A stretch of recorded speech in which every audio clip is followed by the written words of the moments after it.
Welcome to I2A academy. So நமக்கு 21லேருந்து பார்த்தீங்கன்னா நமக்கு ஜே எக்ஸாம் ஸ்டார்ட் ஆகுது இல்லையா? ஸோ ஜே எக்ஸாம் போகும்போது நம்ம என்னென்ன இன்ஃபர்மேஷன்லாம் எடுத்துட்டு போகணுன்றதை நம்ம இந்த வீடியோவில் டீட்டெயிலாக பார்க்க போகிறோம். ஓகேவா? ஃபர்ஸ்ட் உங்களோட அட்மிட் கார்டு 4 பேஜஸ் நீங்கள் கலர் பிரிண்ட் அவுட் போட்டுக்கோங்க. அதில் ஃபர்ஸ்ட் பேஜில் வந்து பார்த்தீங்கன்னா உங்களுக்கு இந்த மாதிரி 3 காலம் இருக்கும். அதில் ஃபர்ஸ்ட் காலம்ல உங்களோட ஃபோட்டோ கேட்டிருப்பாங்க. ஸோ அப்ளிகேஷனில் நீங்கள் என்னென்ன ஃபோட்டோ கொடுத்துருந்தீங்களோ அதே ஃபோட்டோவை நீங்கள் இங்கே பாஸ்போர்ட் சைஸ் ஃபோட்டோ பேஸ்ட் பண்ணிக்கோங்க. அப்புறம் உங்களோட லெஃப்ட் ஹேண்டோட ரேகை இருக்கு இல்லையா, தம்போட ரேகை வந்து நீங்கள் இந்த இடத்துல வைக்கணும். இது ரெண்டுமே நீங்கள் எக்ஸாம் சென்டர் போகிறதுக்கு முன்னாடி நீங்கள் ரெடி பண்ணிட்டு போயிடணும். ஓகேவா? இந்த தேர்டு காலம் இருக்குல்ல, உங்களோட சைன், இது மட்டும் நீங்க உங்களோட இன்விஜிலேட்டர் முன்னாடி நீங்க எக்ஸாம் சென்டர்ல தான் போய் பண்ணணும். ஓகேவா? ஸோ இதை மட்டும் மறந்துடாதீங்க. இது மட்டும் நீங்க எக்ஸாம் சென்டர்ல தான் போய் பண்ணணும். ஓகேவா? ஓகே. ஸோ 2 செக்ஷன் இருக்கு கரெக்டா? ஸோ ½ அன் அவர் முன்னாடி நீங்க எக்ஸாம் சென்டர் ரீச் ஆயிடணும். எந்த செக்ஷனா இருந்தாலும் ½ அன் அவர் முன்னாடி ரீச் ஆயிடுங்க.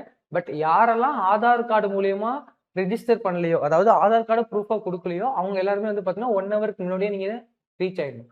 ஏன்னா உங்களோட பயோமெட்ரிக்ஸ்லாம் அவங்க என்ன பண்ணுவாங்கன்னா ஸ்கேன் பண்ணுவாங்க. ஓகேவா? சரி, நெக்ஸ்ட் ஒன் வந்து பாத்தீங்கன்னா என்னென்ன திங்ஸ்லாம் நீங்க எடுத்துட்டு போலாம்னு பாத்தீங்கன்னா, ஒரு டிரான்ஸ்பரன்ஸ் வாட்டர் பாட்டில் எடுத்துக்கோங்க, ஒரு ball point pen, transparent ball point pen எடுத்துக்கோங்க. சரி, அப்புறம் உங்களோட அட்மிட் கார்டு 4 பேஜஸ் எடுத்துக்கோங்க, அதுல போட்டோ ஒட்டிக்கோங்க. அதே மாதிரி லெஃப்ட் ஹேண்டோட ரேகை வந்து நீங்க அங்க வச்சிருங்க. ஓகேவா? அடுத்தது வந்து பாத்தீங்கன்னா அடிஷ்னலா இன்னொரு போட்டோ நீங்க எடுத்துட்டு போகணும். ஓகேவா? அடிஷ்னலா இன்னொரு பாஸ்போர்ட் சைஸ் போட்டோ நீங்க எடுக்க போகணும். ஏன்னா அங்க அட்டெண்டன்ஸ்ல நீங்க உங்களோட போட்டோவை நீங்க பேஸ்ட் பண்ற மாதிரி இருக்கும். ஸோ அதுக்கப்புறமா நீங்க எந்த ப்ரூஃப் அப்ளிகேஷன் போடும்போது கொடுத்துருந்தீங்களோ அந்த ப்ரூஃபோட ஒரிஜினல் வந்து நீங்க கையில வச்சிருக்கணும்.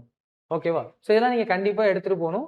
அடுத்து யார் பிசிக்கலி டிசேபிள் பர்சனா இருந்தீங்க அப்படின்னா உங்களோட கவர்மெண்ட் இஷ்யூ பண்ண சர்டிபிகேட்டை நீங்க கையில வச்சுக்கோங்க. அதே மாதிரி ட்ரெஸ் கோட் வந்து பாத்தீங்க அப்படின்னா ஃபுல் ஹேண்ட்ஸ் அவாய்ட் பண்ணுங்க, ஜீன்ஸ் அவாய்ட் பண்ணுங்க. ஸோ கோல்டு, சில்வர் அண்ட் ஸ்டீல்ல இருக்கக்கூடிய எந்த ஒரு ஆர்னமெண்ட்ஸுமே நீங்க என்ன பண்ணக்கூடாது, போடக்கூடாது. ஓகேவா? அதே மாதிரி எத்தனிக் வியர் எல்லாருமே அவாய்ட் பண்ணுங்க.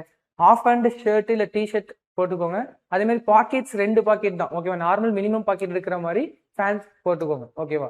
ஸோ இதெல்லாம் எடுத்துட்டு போங்க. So all the best. Exam நல்லா பண்ணுங்க. ஓகேவா? தேங்க்யூ.